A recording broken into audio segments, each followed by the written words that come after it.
Hello, children. So, today we are going to be starting with the behavior therapy. So, here in the behavior therapy, let us firstly understand the root cause of the psychological distress. So, the root cause of the psychological distress could be the faulty behavior pattern, or probably it could also be the thought patterns. So here we are going to be focusing on number one, the behavior pattern of the client, or we can also talk about the thought patterns of the client in the present moment. We will not be getting into the past. The past is relevant only to understand, the origin of the faulty behavior, the root cause of the faulty behavior, what led to the faulty behavior, what led to these kind of thought patterns. That's where we will be going to the past, you know and the past is not going to be activated, the past is not going to be relived here in the behavior therapy. So here we are just going to be focusing on correcting the faulty patterns in the present moment which are there. you know there are, there is a large set of behavioral techniques, or so to say we have many interventions also which can be used in order to really transform this maladaptive behavior into adaptive behavior. But these interventions, these behavioral techniques cannot be unified, they cannot be universally used for all kinds of psychological distress. you know of course, we are going to be looking at the symptoms of the client, and with the help of the right clinical diagnosis, we are going to be planning, the most appropriate behavioral techniques for the client. So the symptoms of the client, and of course the right clinical diagnosis, they become the guiding factors, in order to take up the most appropriate, the most specific behavioral techniques, or so to say the interventions which can be applied further.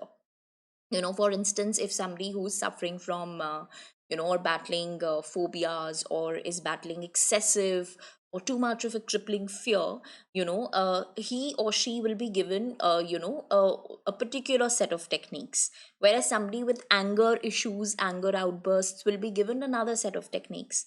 Likewise, somebody who's suffering from depression, or somebody who's battling anxiety, will be treated differently.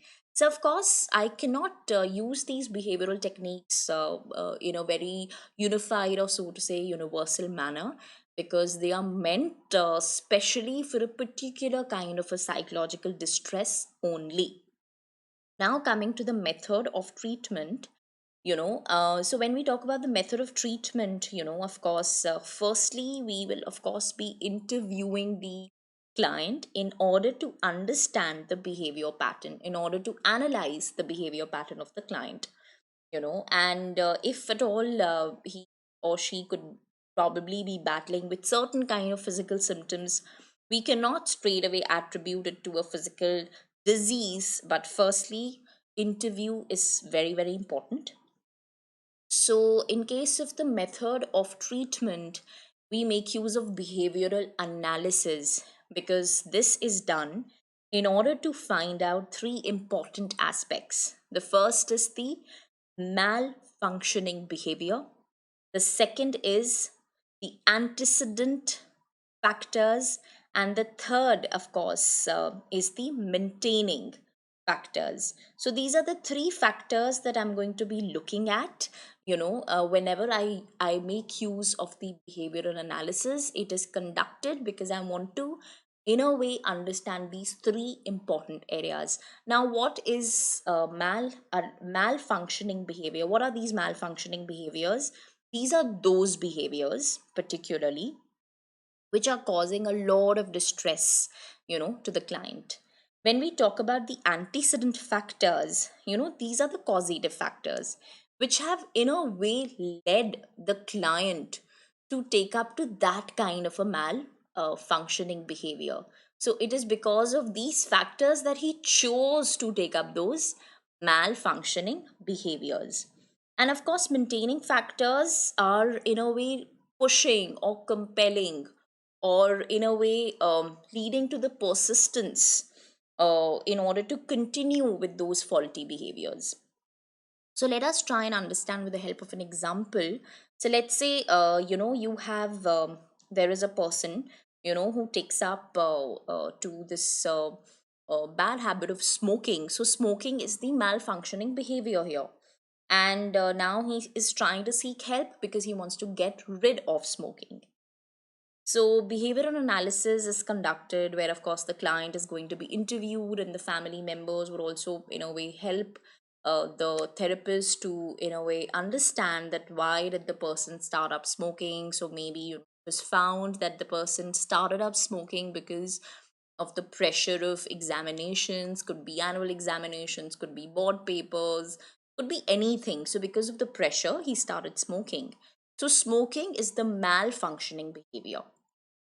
The annual examination or the board examination, which have caused a lot of pressure on the client, becomes the antecedent factors or the causative factors, which led to the taking up of the malfunctioning behavior.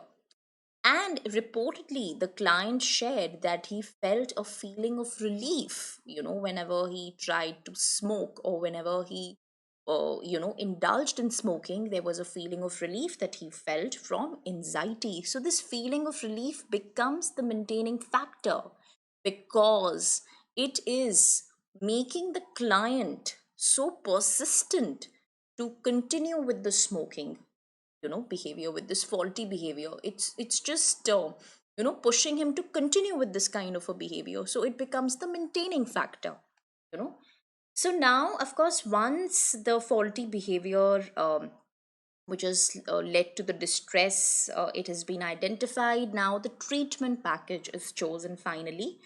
And what is the aim of this treatment package? The aim is to eliminate, to extinguish, these faulty behaviors, to completely transform these faulty behaviors, and to really substitute these faulty behaviors with adaptive behavior patterns. So the therapist is going to be establishing two operations here. There is antecedent operations and there are consequent operations. In the antecedent operations, we are going to take charge of controlling the behavior. So the behavior is going to be controlled by, bringing about some kind of a little change. So that change is going to be, by either increasing or decreasing the reinforcing value of a consequence. So I'm going to actually bring about a change in the positive factor. There is going to be a change, of course. So when I bring about a change in something, definitely I'm going to see a change in the consequence as well, the final result. So whenever I'm going to bring about this change in the uh, uh, change, of course, when I'm going to try and increase or decrease, the reinforcing value, that phenomena is the establishing operation. So for instance, let's take an example of a child, who doesn't want to have, is not been eating dinner. So now what can the mother do? The mother maybe is going to reduce the food during the tea time.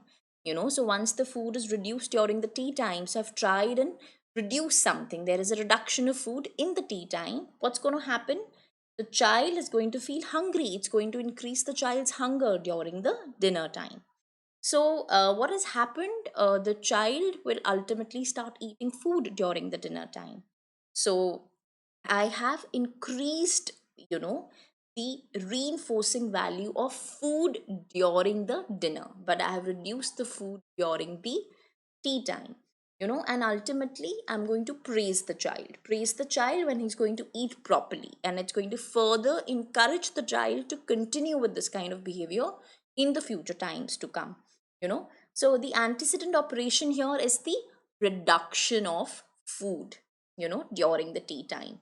And what is the consequent operation? The consequent operation here is praising the child, for eating dinner, you know. So definitely it has also led to establishment of the response of eating dinner. So that consequent operation of praise has led to eat. of dinner, and I have also reduced. There is a change that I have done, change that I have made. I have made a change actually before the the behavior could actually crop up. So the change was made, and ultimately I was able to see the difference in the child. So this is how it works, and further we will be taking up the behavioral techniques. Thank you so much.